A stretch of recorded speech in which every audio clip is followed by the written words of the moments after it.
Beauté au TEP, bonjour et jambo à vous tous, mes très chers frères, mes très chères sœurs noires, Kamitou, mélanodermes. J'espère que vous allez tous et toutes bien. Je voudrais, avant de commencer, toujours vous remercier parce qu'il faut que je vous remercie toujours d'être toujours présent sur ma podcast channel.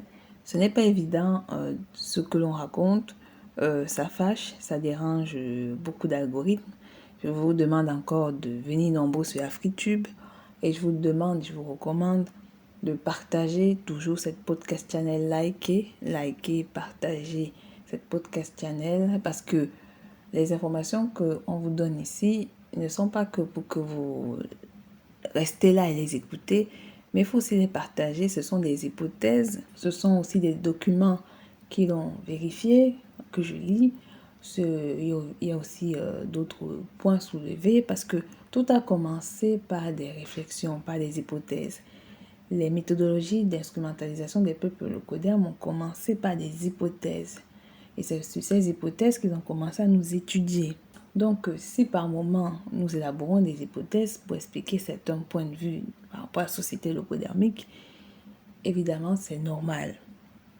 Mais ces hypothèses ne viennent pas du hasard. Ils viennent des études fondées. Ils viennent des recherches, des lectures. Ils viennent du fait de les avoir côtoyés, de les avoir connus, etc. D'où l'apport aussi et l'importance de l'observation participante, évidemment, mais moi, je ne suis pas trop participer, donc être intégré dans leur vie. Il y a d'autres qui peuvent le faire, il y a d'autres personnes qui s'intègrent dans la vie du locoderme. Moi, à la limite, c'est difficile. Je peux observer, même de loin, comprendre de loin, mais pas vraiment m'immiscer dans leur manière de vivre. Mais ce qui est très important, c'est de tirer les informations, mais pas à n'importe quel prix quand même, pas à n'importe quel prix. D'où l'importance qu'aujourd'hui on va lire Frantz Fanon. Frantz Fanon, c'est un personnage très important, notamment par rapport à ce qu'il est. On fait que c'est un homme mélanoderme. C'est vrai que je n'ai pas encore lu les livres de femmes mélanodermes, de nos mamans noires. Je pense que ce serait intéressant de lire aussi les livres de nos femmes. Donc, Frantz Fanon, il est un peu comme, je pense qu'il a peut-être connu Bobby Wright, je le pense. Il était un psychologiste, un psychiatre d'origine française, évidemment. Il venait de ces coins. Ce qui est important, c'est son approche. C'est sa manière avec laquelle il a évidemment observé la société locoderme et mélanoderme, parce qu'il a observé les deux. Le comportement du mélanoderme, donc le fait qu'il soit aliéné, complètement foutu du cerveau, de l'esprit, permet de comprendre, parce qu'il faut comprendre d'où vient l'origine, permet de comprendre la société locodermique. Je m'explique. Lorsqu'on étudie, lorsqu'on est peut-être psychiatre ou etc., lorsqu'on étudie le cas du mélanoderme, mâle-femelle, lorsqu'on observe le cas, on observe qu'ils ont tous le même comportement. Et c'est bizarre que le noir qui se trouve là-bas, loin dans la contrée africaine, agit bizarrement, pareillement que son frère qui se trouve dans les contrées occidentales. C'est étrange que des personnes qui ne se connaissent pas, et donc, moi, par observation de ces deux types de personnes, c'est bizarre qu'elles se comportent de la même façon. C'est facile pour moi d'observer ce phénomène parce que je suis mélanoderme, je suis noire, je suis kamitou. Et donc, c'est assez évident pour moi de voir qu'il y a un truc qui les relie. Et donc, cela permet de voir qu'il y a donc une similitude. Mais qu'est-ce qui peut faire en sorte que le mélanoderme se comporte comme ça? Oui, c'est d'un point de vue génétique, etc. Parce qu'on a les mêmes racines, etc. Même si l'autre vit là depuis la déportation de ses frères, depuis la déportation de ses parents dans ces contrées, dans cette terre limite esclavagiste, mais bon, évidemment, on dit que ce sont des continents. Et évidemment, avec l'autre qui vient, évidemment, la terre-mère.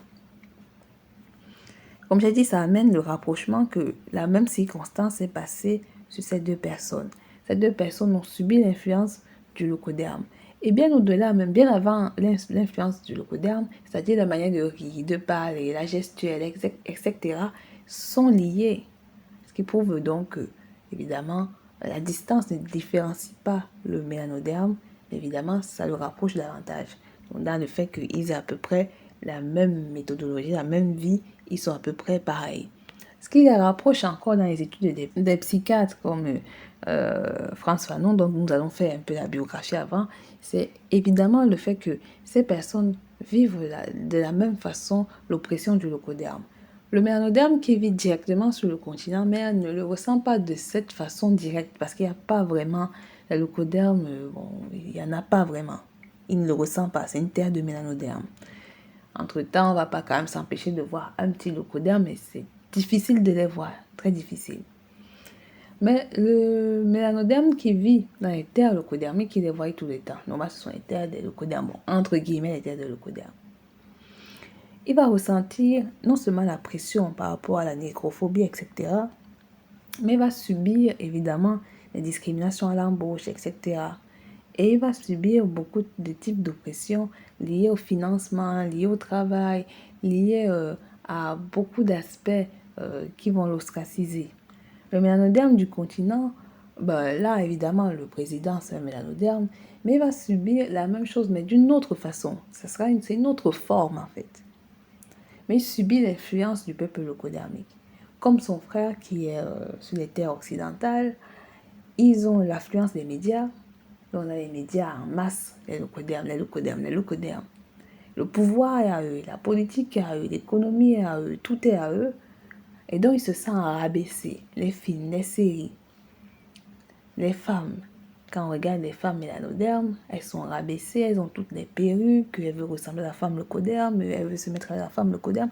Donc il y a une image qui, évidemment, qu'il soit sur Kama-Kachopa, qu'il soit en Occident ou dans les terres asiatiques, le rabaisse toujours. Au niveau du travail, bizarrement, dans les sociétés africaines, pourtant en Afrique, ce sont des entreprises avec en tête d'affiche des locodermes. Évidemment, on ne les voit pas souvent, mais c'est eux qui gouvernent les entreprises en Afrique. Ils vont faire une sélection, et dans cette sélection, ils vont d'abord prioriser leurs frères locodermes. Et après, on vient en bas. On est les ouvriers. C'est-à-dire c'est le même système qui vit bizarrement dans les terres occidentales. Lui-même, déjà, c'est une terre de locodermes, entre guillemets. Et donc, le patron, tous les machins, ce sont des locodermes. Après, lui, c'est le noir qui est en bas, le subalterne. Bizarrement, ils ont à peu près les mêmes fonctions, alors qu'ils ne vivent pas la même situation. L'autre est pourtant en Afrique, où le chef doit être le mélanoderme. Mais bizarrement, le chef d'entreprise, c'est un locoderme. Les instances, le gouvernement, la politique en Afrique est gouvernée, en fait, depuis l'Élysée, depuis les sphères occidentales, depuis l'ONU, depuis etc. C'est là-bas où c'est gouverné.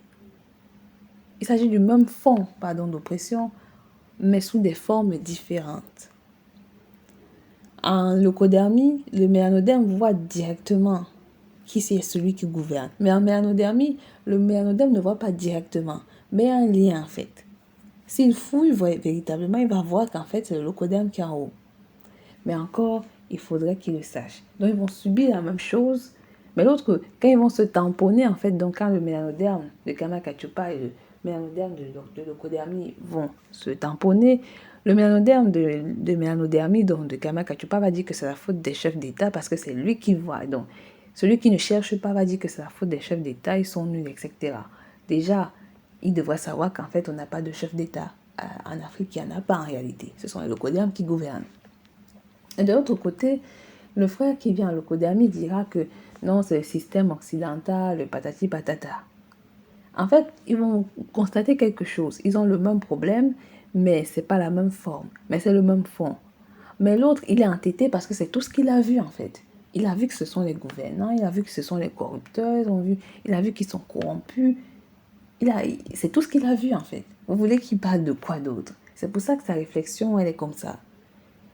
Le mélanoderme de locodermie, il voit très bien qui est celui qui est derrière. Mais à condition que, il ne verra pas à condition qu'il décide de rester dans la zone de confort. À condition qu'il décide de rester dans la zone de confort. C'est un peu là la différence. Et donc, les choses vont se passer ainsi de suite. Jusqu'à ce qu'ils décident de réellement faire les recherches. Lorsqu'ils vont faire les recherches, c'est-à-dire le noir de Kamakachopa, le noir de Lokodermi, lorsqu'ils feront des recherches, ils verront qu'en fait, c'est la même chose. Mais encore, il faudrait qu'ils aient envie de faire cette recherche. Dans le point de vue superficiel, ils croient qu'il n'y a rien en commun. Alors qu'il y a tout qui les relie, et bizarrement, ils se comportent tous les deux de la même façon. Tous les deux, ils ont le même comportement. Mais le noir, c'est bizarre, mais ça dit les deux mélanodermes sont en reconnaissance. Ils sont aussi en reconnaissance tous les deux de la validation blanche.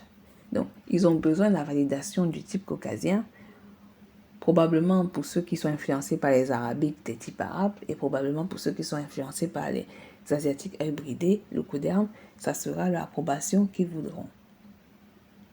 Donc, ça se passe un peu plus ou moins de cette façon. Là, j'espère que vous arrivez un peu à tenir par rapport à ce que je suis en train de dire. C'est vrai que par moments, ça peut ne pas être clair, mais j'espère que vous arrivez un peu à comprendre la chose. Donc, nous allons en un parler de Frantz Fanon, qui est Frantz Fanon, et après nous allons parler un peu de façon brève, notamment sur la partie introductive de son livre, qui est Masque blanc en peau noire, et qui est très intéressant. C'est un essai, en fait, c'est un essai qui explique ce problème, je dirais, mental du mélanoderme, dont nous allons lire son introduction qui a été faite, une partie tirée d'une partie de Aimé Césaire, Discours sur le colonialisme, etc.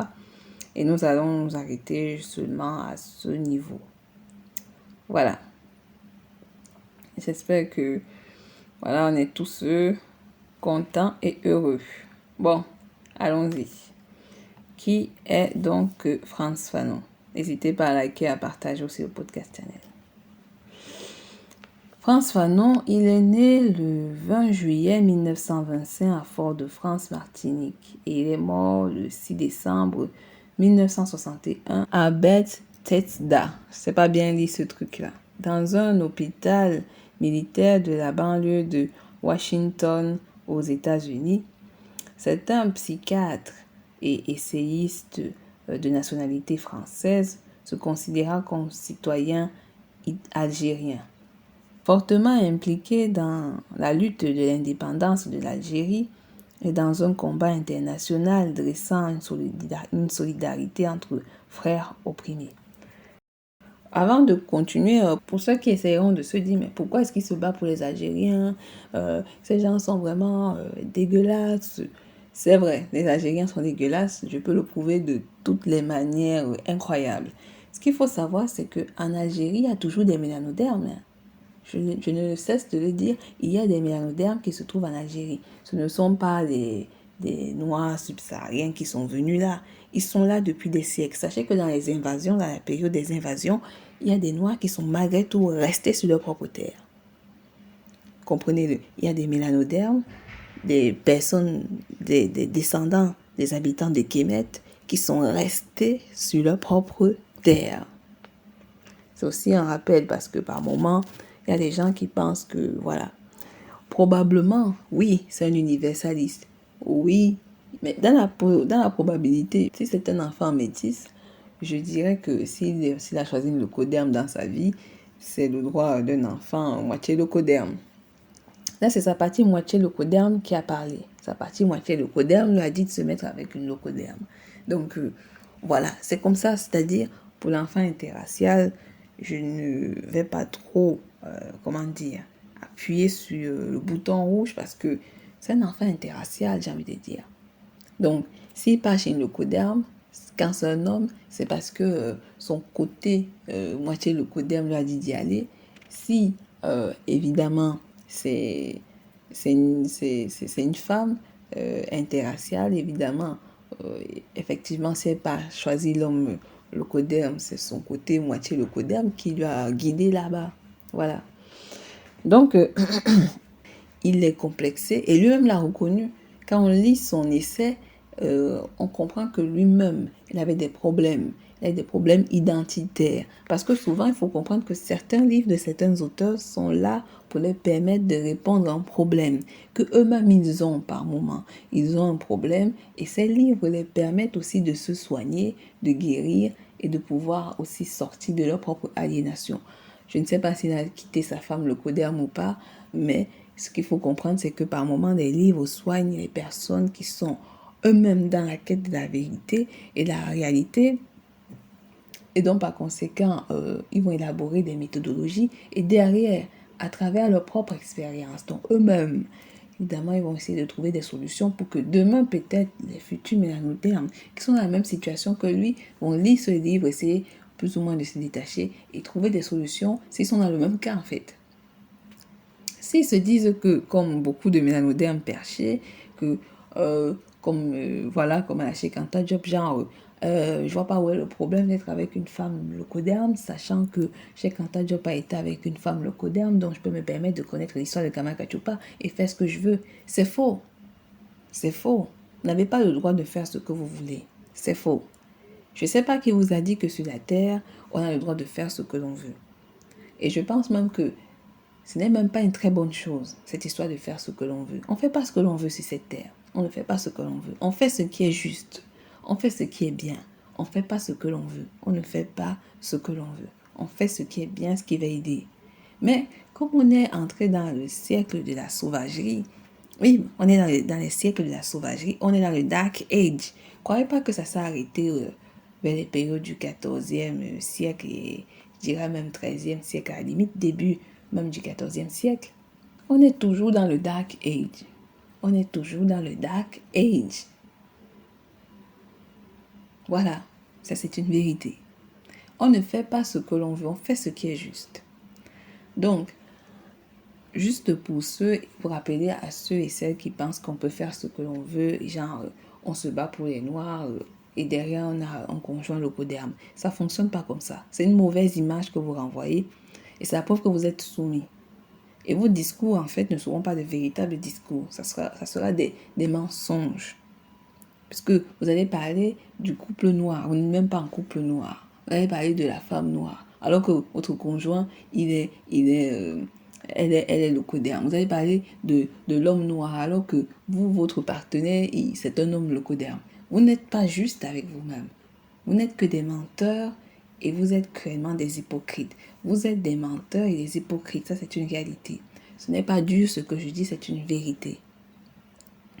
Lorsque Donald Trump dit que les Africains ou les Haïtiens, on a le sida et les Noirs, c'est pas bien, ils sont pas très clean, j'ai envie de dire que déjà c'est un con qui le dit, mais pour le dire aussi, c'est parce que lui-même, déjà, il peut le dire. Parce que c'est un locoderme, il a une femme qui est locoderme. Et il dit des choses que beaucoup ne veulent pas dire. C'est-à-dire, c'est comme ça qu'il nous voit. Moi aussi, je pourrais prendre la même excuse comme Donald Trump en disant que les locodermes sont sales, des bouseux, des barbares. Et je pourrais appuyer aussi la thèse que ils ont aussi pas mal de MST. Donc, je dirais qu'il y en a pas mal, c'est eux qui ont apporté le sida, j'ai envie de dire. On pourrait aussi envoyer la chose comme ça. Moi, je peux le dire. Surtout appuyer encore d'un homme noir à côté de moi. Que de le dire et après appuyer d'un locoderme et après je vais un peu changer mon discours, après je vais raconter des conneries. Ce qui est intéressant avec Frantz Fanon, c'est l'objectivité dans son travail, c'est l'objectivité, c'est la poursuite objectiviale. C'est-à-dire, il est parlé d'une autre main à une autre main. Parce que ce livre, ça a été une thèse de sa propre vie et de la description de son propre problème. C'est ça qui est très intéressant avec son livre, Masque blanc, peau noire, masque blanc. Bref, on peut inverser le titre comme on veut, c'est la même chose.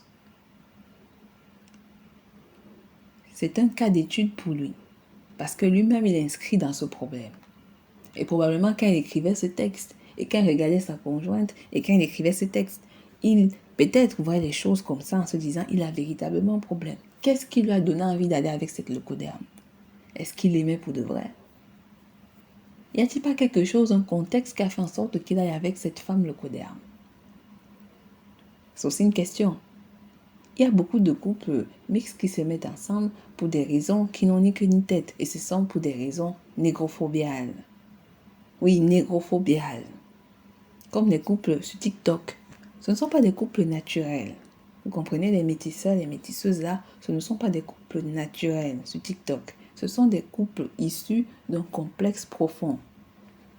Et c'est notamment les hommes, les femmes noires. Et quand vous regardez ces vidéos, vous sentez qu'il y a un truc qui est bizarre. Je ne le dis pas de façon méchante, mais n'importe qui, même si François Fanon sortait de sa tombe et l'observait, que ce soit Bobby E. Wright, un autre psychologiste, il l'observait, ils allaient tous les deux décrire qu'il y a véritablement quelque chose de pas naturel dans ces couples. Ce n'est pas naturel. Mais évidemment, parce qu'on est dans un monde qui se veut mondialisé, globalisé, avec des échanges de gauche et à droite, il est normal que ce type de choses puisse se faire dans ce monde-là. Mais dans la réalité réelle, ça ne se passerait pas comme ça. Et c'est cet affalage de couple mixte, c'est la preuve de la soumission du mélanoderme.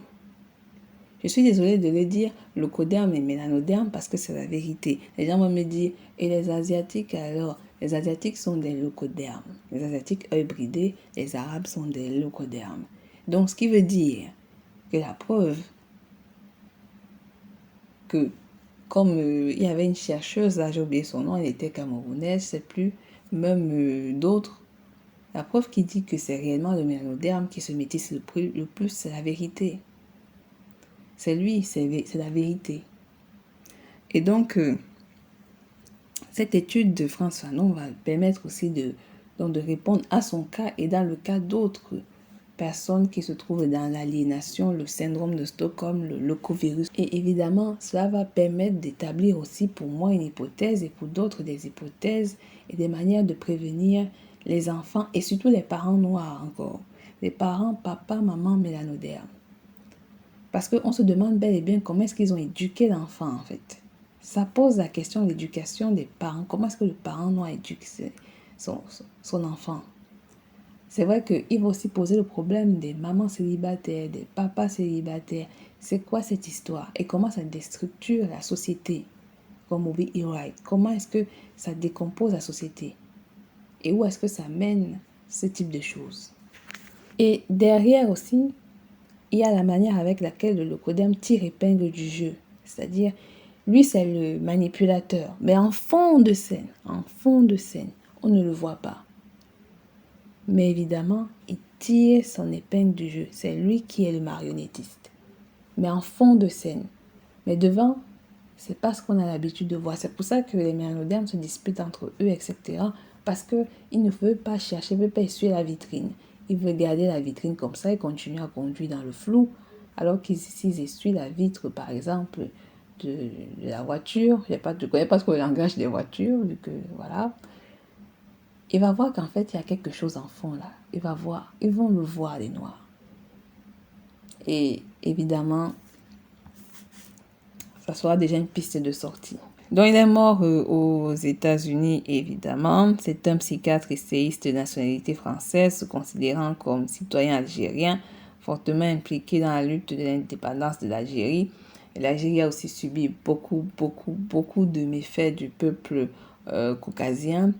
Ils sont même allés très loin.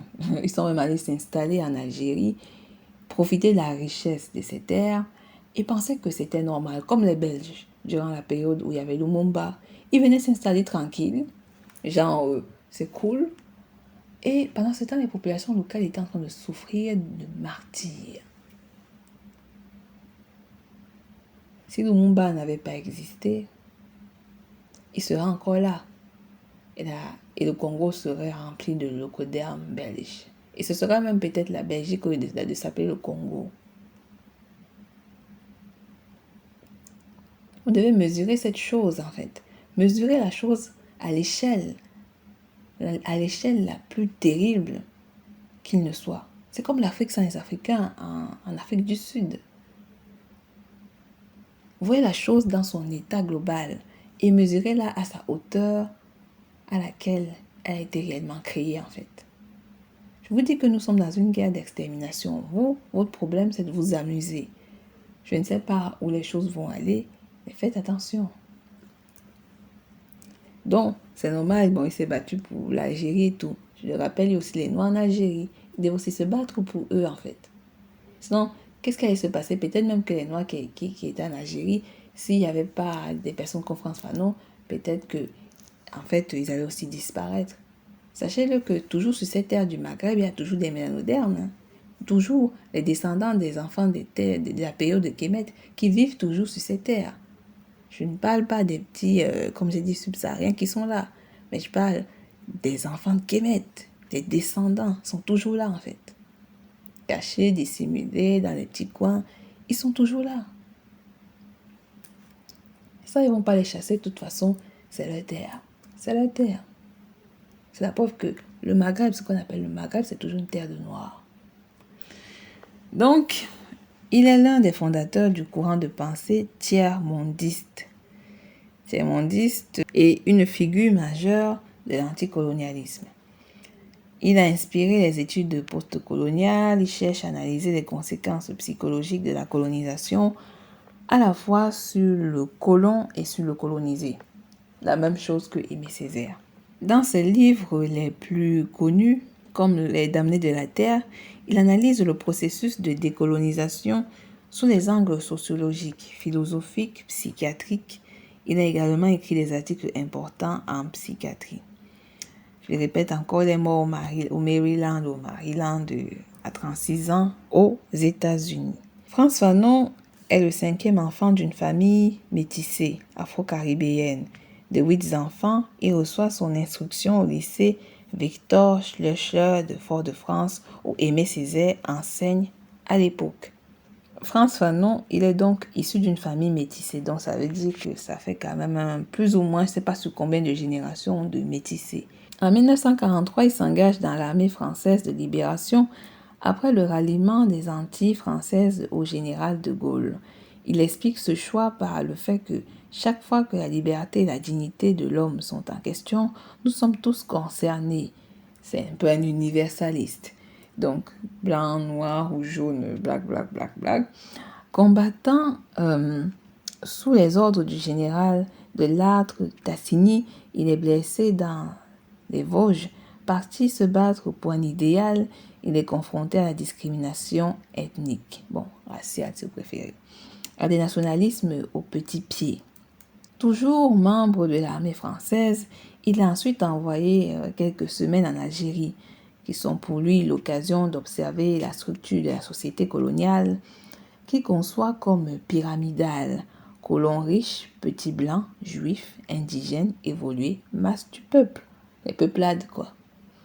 Vous avez suivi? Colons, riches, petits blancs, donc toujours dans la même vision, c'est toujours les blancs, les juifs, indigènes, évolués, masse du peuple. Les évolués, les Sédar Senghor, tout ça. Et intrinsèquement raciste. Donc, c'est pas couche non seulement pyramidale, mais je dirais les escaliers, mais en plus, c'est négrophobial. Vous savez tous qui est au plus bas de l'échelle. Parce que je rappelle, en Algérie, il y a encore des Noirs. Il y a encore des Noirs. Donc, de retour en Martinique, il passe le baccalauréat, il s'engage avec son frère Djobi dans le soutien à la candidature d'Aimé Césaire qui se présente pour le Parti communiste français aux élections législatives d'octobre 1945, donc tout de suite après la fin de la Deuxième Guerre.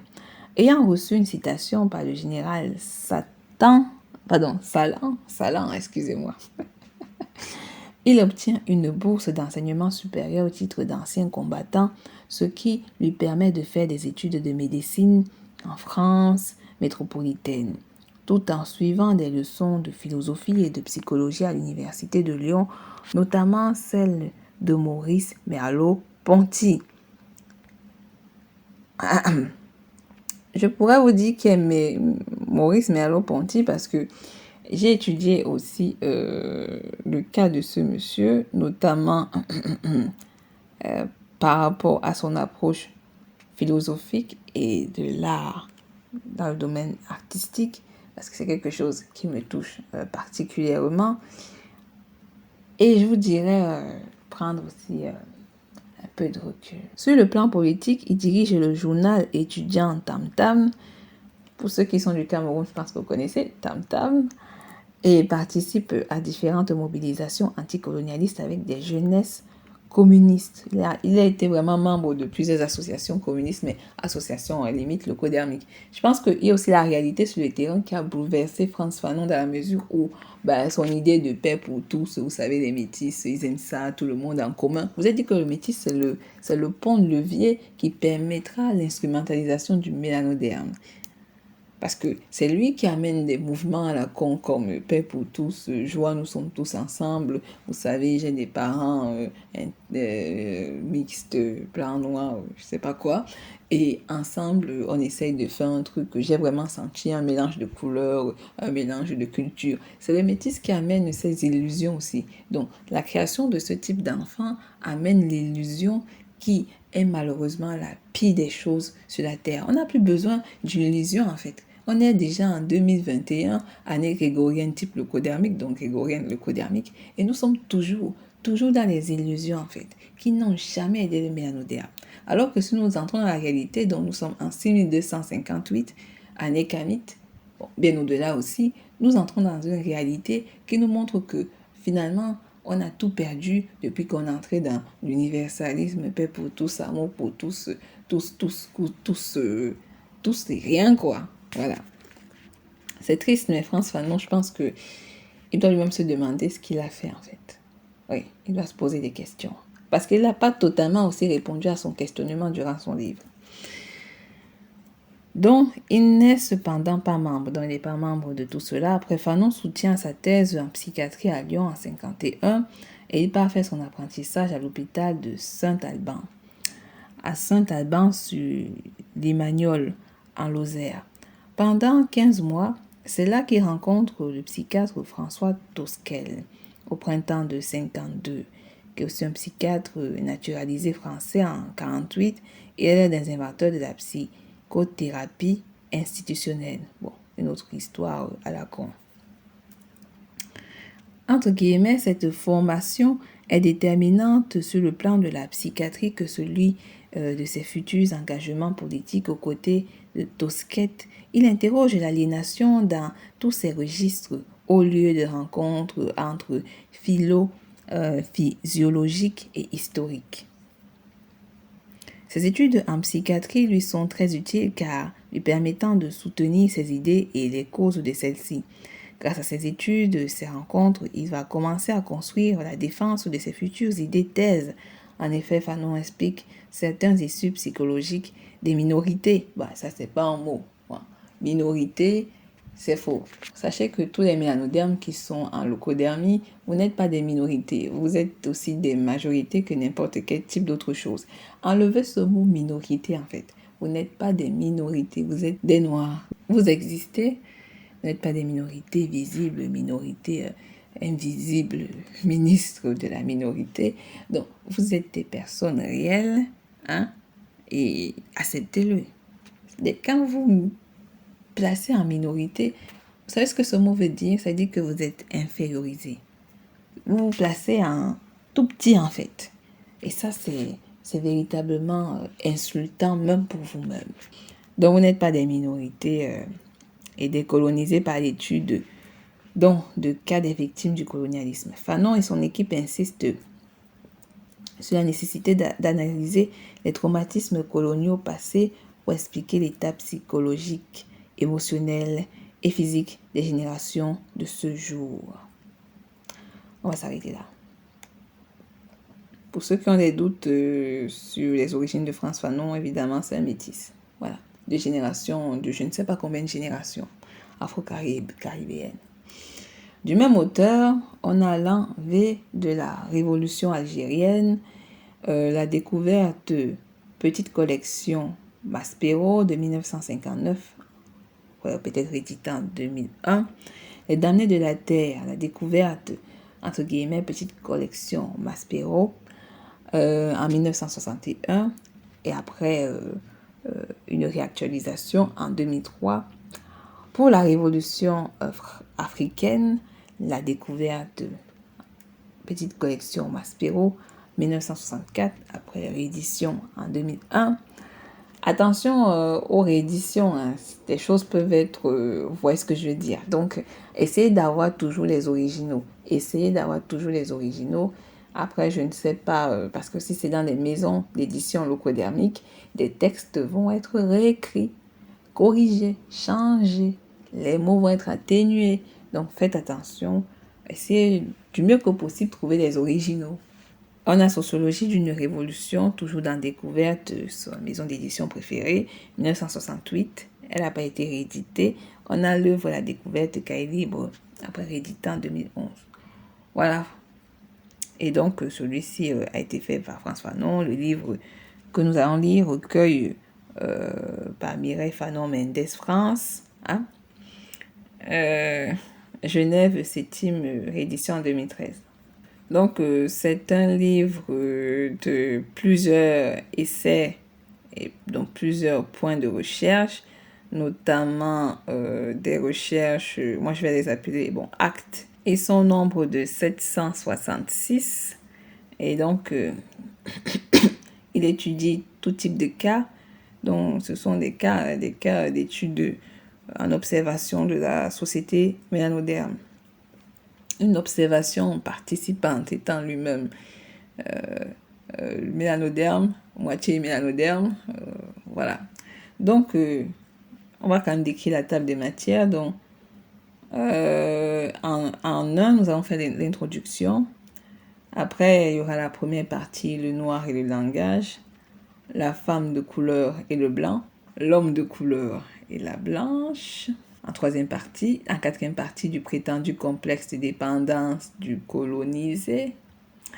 En cinquième partie, l'expérience vécue du noir. Le nègre, en sixième partie, la psychopathologie. 7, le nègre et la reconnaissance. Moi, j'ajoute du maître. A, le nègre et Adler. B, le nègre et Hegel.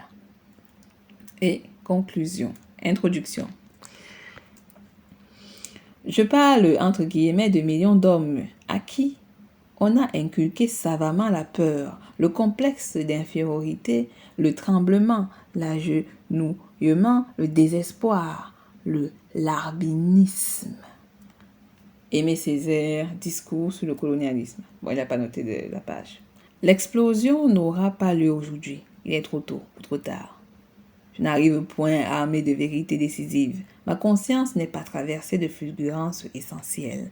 Cependant, en toute sérénité, je pense qu'il serait bon que certaines choses soient dites. Ces choses, je vais les dire. Non les crier, car depuis longtemps, les cris est sorti de ma vie. Le cri est sorti de ma vie. Et c'est tellement loin. Pourquoi écrire cet ouvrage? Personne ne m'en a prié, surtout pas ceux à qui s'adresse. Alors, calmement, je réponds qu'il y a trop d'imbéciles sur cette terre. Et puisque je le dis, il s'agit de le prouver. Vers un nouvel humanisme. La compréhension des hommes, nos frères de couleur, je crois en toi, homme, le préjugé de race, comprendre et aimer de partout, m'assaille et tente de s'imposer à moi des dizaines et des centaines de pages. Pourtant, une seule ligne suffirait, une seule réponse à fournir, et le problème noir se dépouille de son sérieux. Que veut l'homme? Que veut l'homme noir? Dussé-je encourir le ressentiment de mes frères de couleur, je dirais que le noir n'est pas un homme. Il y a une zone de non-être, une région extraordinairement stérile et aride, une rampe essentiellement dépouillée, d'où un authentique surgissement peut prendre naissance dans la majorité des cas. Le noir n'a pas le bénéfice de réaliser cette descente aux véritables enfers. L'homme n'est pas seulement dans la possibilité de reprise de négation, s'il est vrai que la conscience est activité de transcendance.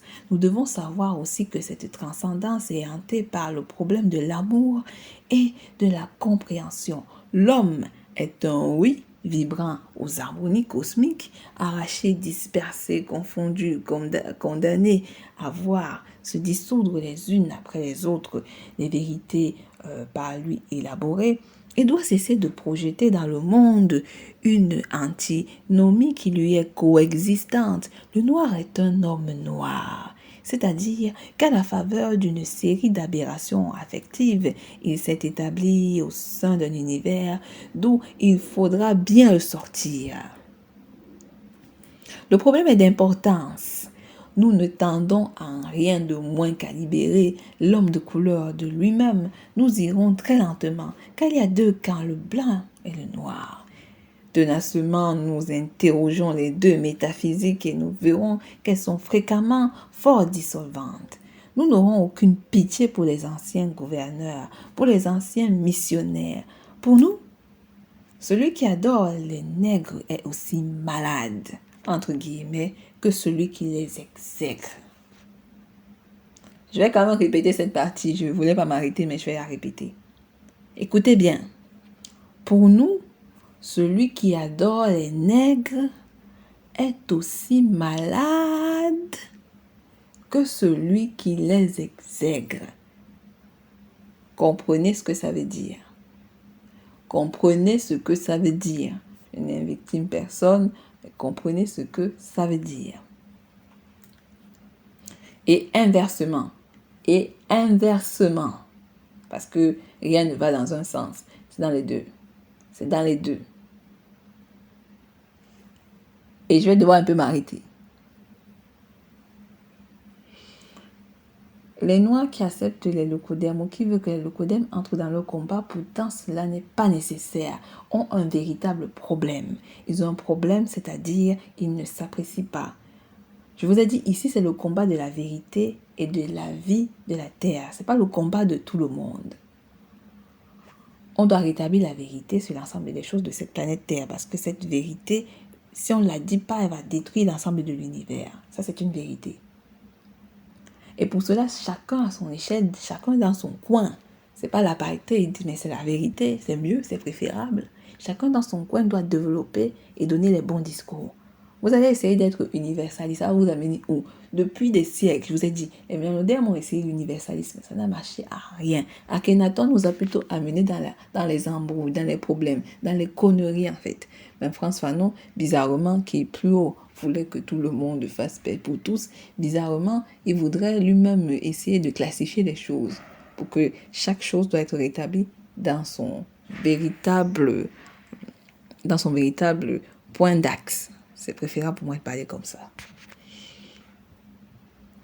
Donc, je vais quand même répéter avant de continuer la lecture sans plus aucune interruption, j'espère.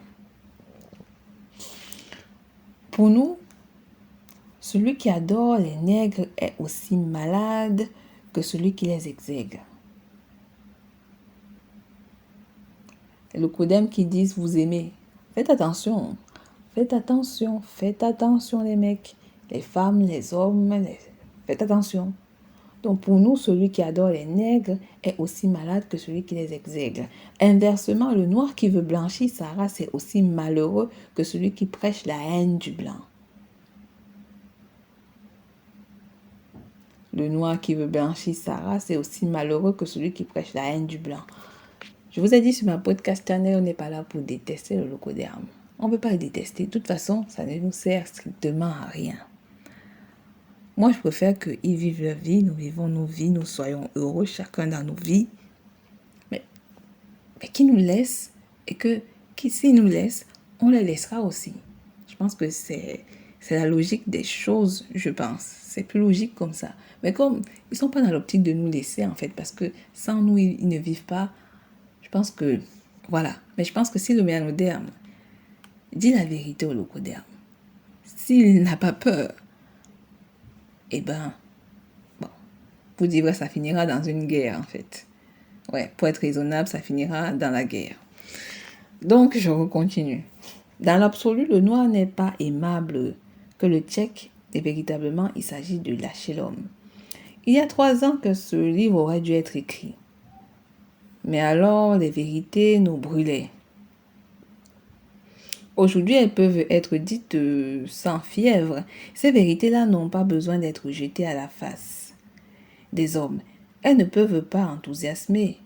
Nous nous méfions de l'enthousiasme. Chaque fois qu'on l'a vu éclore de quelque part, il annonçait le feu, la famine, la misère, aussi le mépris de l'homme. L'enthousiasme est par excellence l'arme des impuissants. Ceux qui chauffent le fer pour le battre immédiatement, nous voudrions chauffer la carcasse de l'homme et partir. Peut-être arrivions-nous à ce résultat. L'homme entretant ce feu par autocombustion, l'homme libéré du tremplin que constitue la résistance d'autrui et creusant dans sa chair pour se trouver un sens. Seuls quelques-uns de ceux qui nous liront devineront les difficultés que nous avons rencontrées dans la rédaction de cet ouvrage, dans une période où le doute sceptique s'est installé dans le monde. On n'est pas dans la terre, on est dans le monde là, dans le monde, où, au dire d'une bande de salauds, il n'est plus possible de discerner le sens du non-sens. Il devient adieu de descendre à un niveau où les catégories de sens et de non-sens ne sont pas encore employées. Le noir veut être blanc. Le blanc s'acharne à réaliser une condition de l'homme. Nous verrons au cours de cet ouvrage s'élaborer un essai de compréhension du rapport noir-blanc. Le blanc est enfermé dans sa blancheur, le noir dans sa noirceur. Nous essayerons de déterminer les tendances de ce double narcissisme et les motivations auxquelles il renvoie. Au début de nos réflexions, il nous avait paru inopportun d'expliciter les conclusions qu'on va lire. Le souci de mettre à un cercle vicieux, à un seul, guider nos efforts. C'est un fait. Des Blancs s'estiment supérieurs aux Noirs. C'est un fait encore. Des Noirs veulent démontrer aux Blancs, coûte que coûte, la richesse de leur pensée, l'égale puissance de leur esprit. Comment s'en sortir? Je vais m'arrêter. Je voulais pas, mais je vais m'arrêter. Il a raison. Le locoderme, c'est le locoderme. Il est maître locoderme. Voilà. Bon, entre-temps, il y en a des fous. Vous voyez, il y en a des fous. Quand ils partent se mettre en couple mixte à la con, ils font des vidéos stupides. Ma black woman, machin, ma black woman, machin, ma african woman. C'est quoi ces couples à la con, en fait? C'est quoi ces trucs à la con?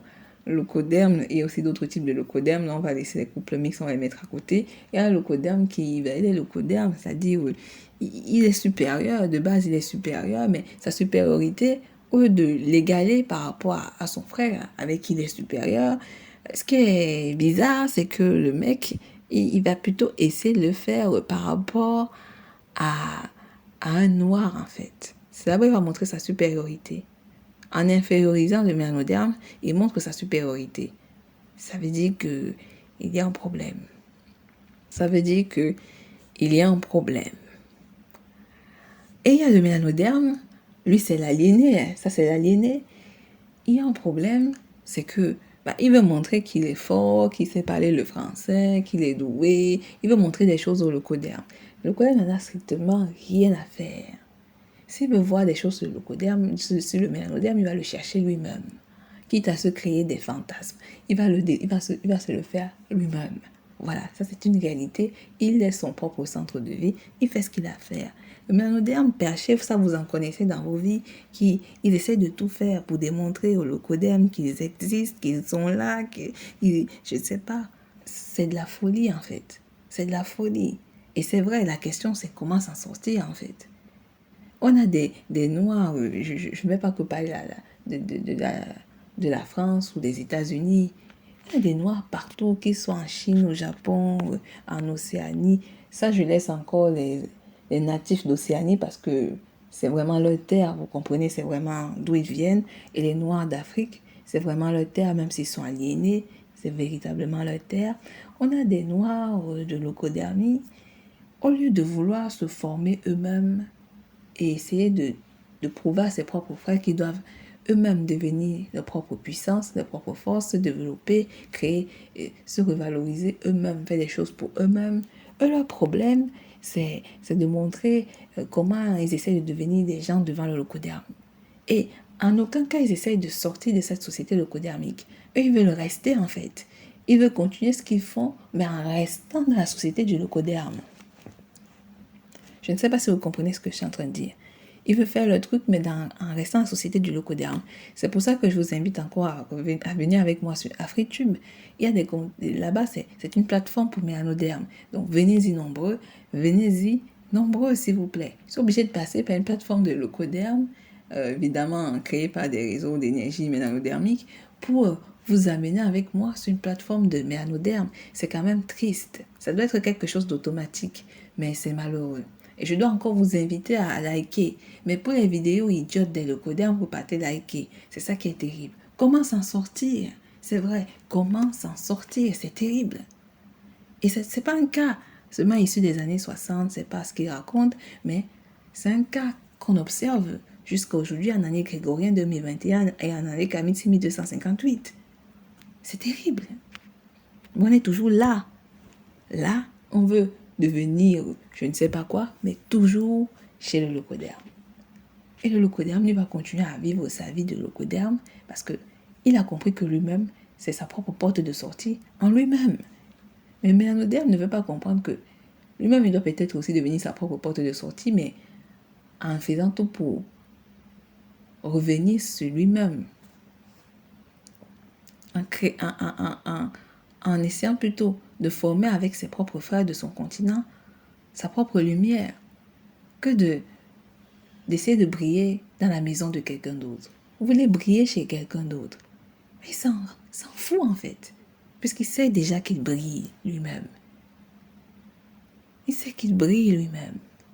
Pourquoi vous voulez briller chez l'autre? Vous vous plaignez de la négrophobie. Partez de la FR en fait.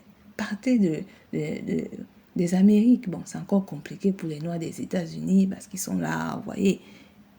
Mais il y en a d'autres qui s'en fichent, même si leurs parents, machin, ils partent en Afrique, ils reviennent sur les traces de leurs parents. Vous vous plaignez, les Noirs qui sont partis en Asie, que les Chinois, les Coréens vous font ça. Mais c'est triste. Mais partez alors. Et chassez-les de votre pays, en fait. C'est comme ces femmes qui font des vidéos bizarres où elles partent épouser des hommes asiatiques ou dans leur famille asiatique, elles brider le locoderme, ils ne veulent pas voir les mélanodermes. Mais parce qu'ils sont filmés, en fait. Ils sont filmés, c'est une vérité. Ils sont filmés. Ils vont devoir un peu jouer la comédie. Sinon, on va dire, c'est pas possible. Les Coréens sont vraiment négrophobes, ou les Japonais sont négrophobes, ou les Chinois sont négrophobes, ou... Vous forcez le contact chez des peuples qui n'ont strictement rien à faire de vous et dont la description actuelle ne peut que favoriser ça. Et le fait que vous voulez briller, forcer votre présence chez des gens qui ne veulent pas vous voir est la preuve que vous avez un sérieux problème, une maladie psychopathologique profonde. Mais il est trop tard. Ils ont déjà 5-8 enfants avec l'œil bridé locoderme de la partie Asie de l'Est-Ouest. Voilà. Que dire, mes frères? Que dire? C'est pitoyable. Vous voyez, et ces parents-là, des sociétés japonaises, chinoises, tout ça, ils ne vont pas le dire. Parce que ce sont des sociétés très hypocrites. Moi, je connais les Asiatiques. Je l'ai dit, je le connais. Je les connais. Je n'ai pas eu le choix de les côtoyer. De toute façon, ils n'avaient pas le choix. Ils trouvaient que j'étais plus ou moins plus accessible que les Caucasiens. Bon, on a dû faire la route ensemble. Après, on s'est séparés parce que même moi, je ne me sentais pas à ma place et je n'avais pas toujours envie de les voir. Bon, c'est comme ça. Ils ne vont pas vous le dire qu'ils n'ont pas envie de vous voir. Mais pour vous utiliser, ils sont là. Hein? C'est comme ça. Et j'ai vu ça, j'ai vu comment ils opéraient. Quand ils veulent vous utiliser, ils sont là auprès de vous. Mais lorsqu'ils ont fini d'avoir ce qu'ils veulent, ils vous oublient. C'est une réalité. Mais il faut être tacticien. Il faut être tacticien. Mais malheureusement, beaucoup.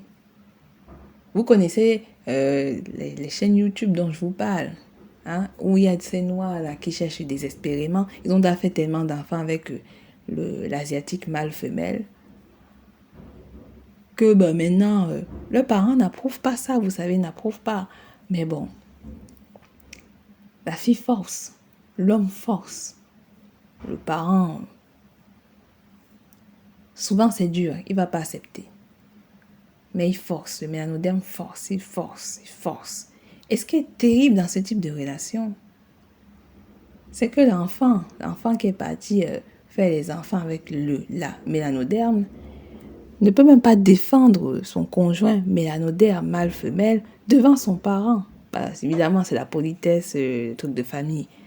Mais vous dites que vous vous aimez, que vous êtes mariés, que vous êtes ensemble, et vous le défendez et ne la défendez même pas.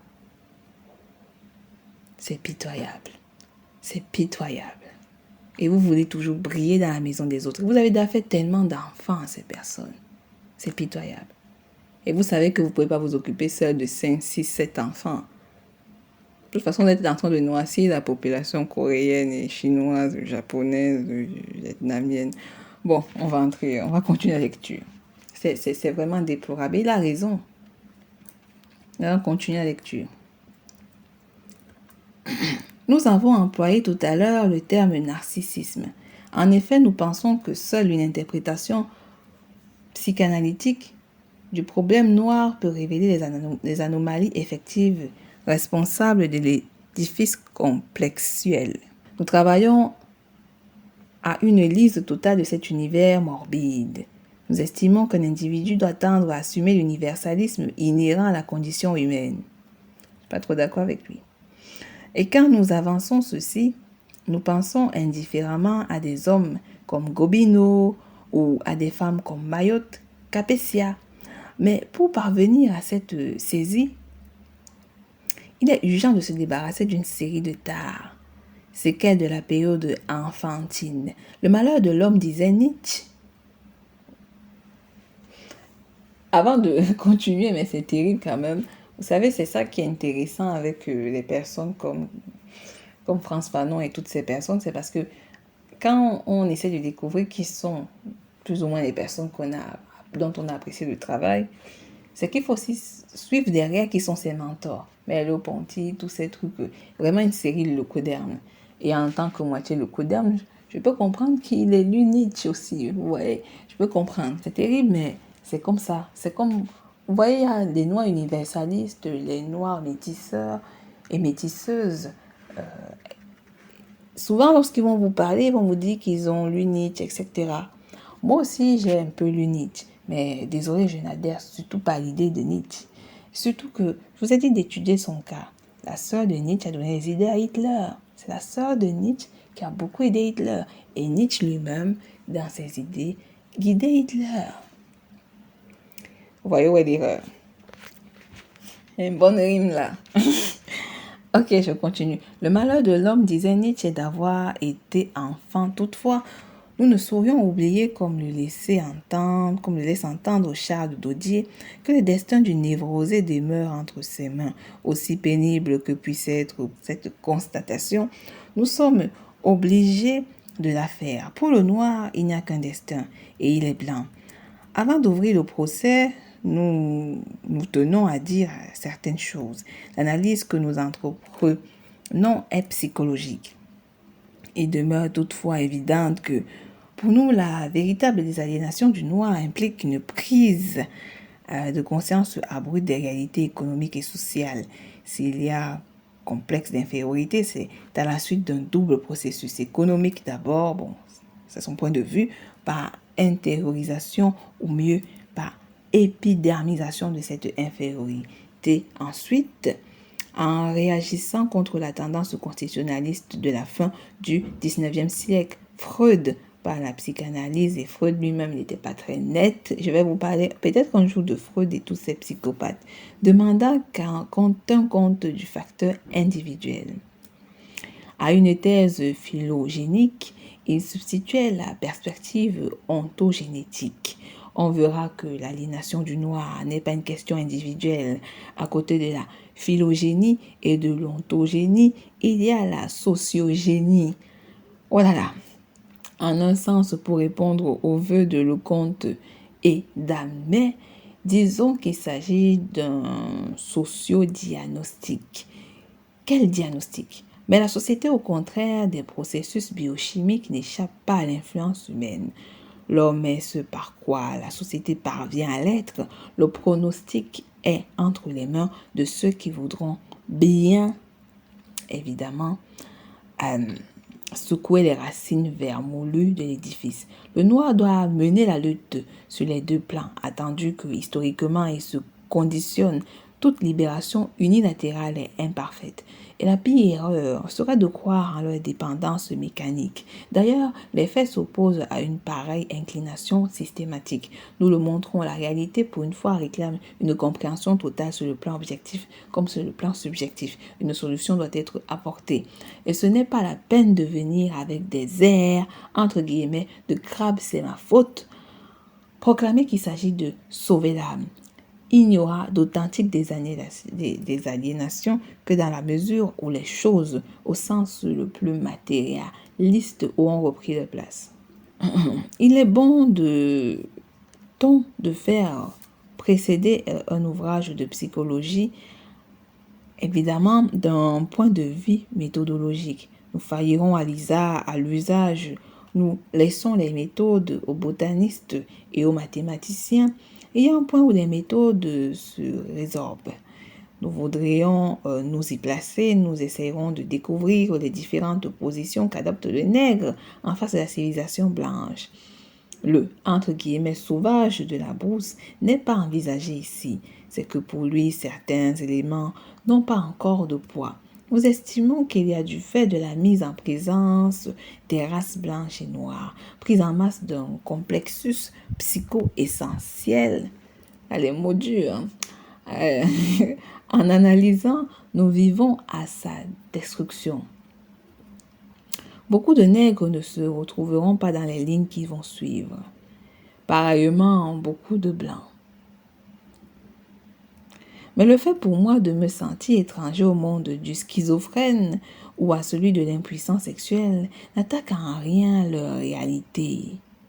Les attitudes que je me propose de décrire sont vraies. Je les ai retrouvées dans un nombre incalculable de fois, chez les étudiants, chez les ouvriers, chez les souteneurs de Pigalle ou de Marseille. J'identifiais la même composante d'agressivité et de passivité. Cet ouvrage est une étude clinique. Ceux qui s'y reconnaîtront auront, je crois, avancé d'un pas. Je veux vraiment amener mon frère noir au blanc, je vous rappelle qu'il est métis, de génération, à secouer le plus énergiquement la lamentable livrée édifiée par des siècles d'incompréhension. L'architecture du présent travail se situe dans la temporalité. Tout problème humain demande à être considéré à partir du temps. L'idéal était que toujours le présent serve à construire l'avenir. Et cet avenir n'est pas celui du cosmos, mais bien celui de mon siècle et de mon pays et de mon existence. En aucune façon, je ne dois me proposer de préparer le monde qui me poursuivra. J'appartiens irréductiblement à mon époque et c'est pour elle que je dois vivre. L'avenir doit être une construction soutenue de l'homme existant. Cette édification se rattache au présent dans la mesure où je pose ce dernier comme chose à dépasser. Les 3 premiers chapitres s'occupent du nègre moderne. Je prends le noir actuel et j'essaye de déterminer ses attitudes dans le monde blanc. Les 2 derniers sont consacrés à une tentative d'explication psychopathologique et philosophique de l'existé et du nègre. L'analyse est surtout régressive. Les 4 premières, les 4e et les 5e chapitres, les 4e et 5e chapitres se situent sur un plan essentiellement différent. Au 4e chapitre, je critique un travail qui, à mon avis, est dangereux. L'auteur, Manoni, est d'ailleurs conscient de l'ambiguïté de sa position. C'est peut-être là un des mérites de son témoignage. Il a essayé de rendre compte d'une situation. Nous avons le droit de nous déclarer insatisfaits. Nous avons le devoir de montrer à l'auteur en quoi nous nous écartons de lui. Le 5e chapitre, j'ai intitulé entre guillemets l'expérience vécue du noir, est important à plus d'un titre. Il démontre le nègre en face de sa race. On s'apercevra qu'il n'y a rien de commun entre le nègre de ce chapitre et celui qui cherche à coucher avec la blanche. Vous avez compris. On retrouvait chez ce dernier un désir d'être blanc, une soif de vengeance. En tout cas, ici au contraire, nous assistons aux efforts désespérés d'un nègre qui s'acharne à découvrir le sens de l'identité noire. La civilisation blanche, la culture européenne ont imposé aux Noirs une déviation existentielle. Nous montrerons ailleurs que souvent ce que l'on appelle l'âme noire est une construction du blanc. Le noir évolué, esclave du mythe nègre, spontané, cosmique, sent à un moment donné que sa race ne le comprend plus, ou qu'il ne la comprend plus. Alors, il s'en félicite et développant cette différence, cette incompréhension, cette désharmonie, il y trouve le sens de sa véritable humanité. Ou plus rarement, il veut être son peuple. Et c'est la rage aux lèvres, le vertige au cœur, qui dénonce dans le grand trou noir. Nous verrons que cette attitude si absolument belle rejette l'actualité et l'avenir au nom d'un passé mystique. Étant antillais d'origine, nos observations et nos conclusions ne valent que pour les Antilles. Tout au moins, en ce qui concerne le noir chez lui, il y aurait une étude à consacrer à l'explication des divergences qui existent entre Antilles et Africains. Peut-être là ferons-nous un jour, peut-être aussi sera-t-elle rendue inutile, ce dont nous ne pourrons que nous féliciter. Fin de l'introduction. J'espère que vous avez apprécié cette introduction malgré les coupures. Je voudrais appuyer Frantz Fanon sur un fait que l'on soit aux Antilles et tout, bon, certes, il y a une certaine différence, etc.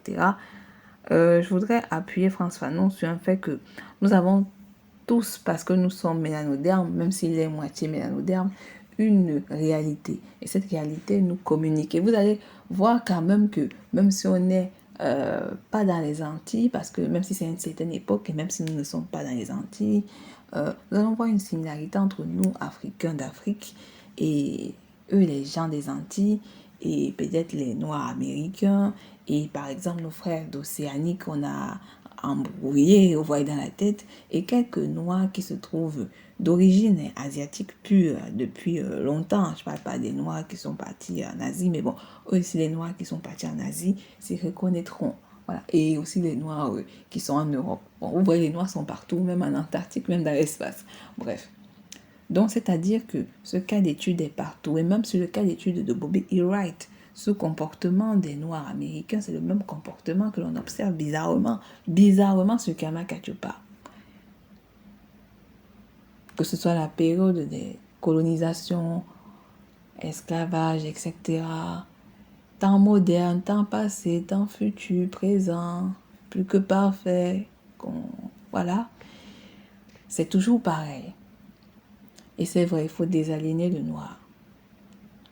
Et c'est vrai qu'il y a un type de noir qui est bizarre. Oui, bizarre.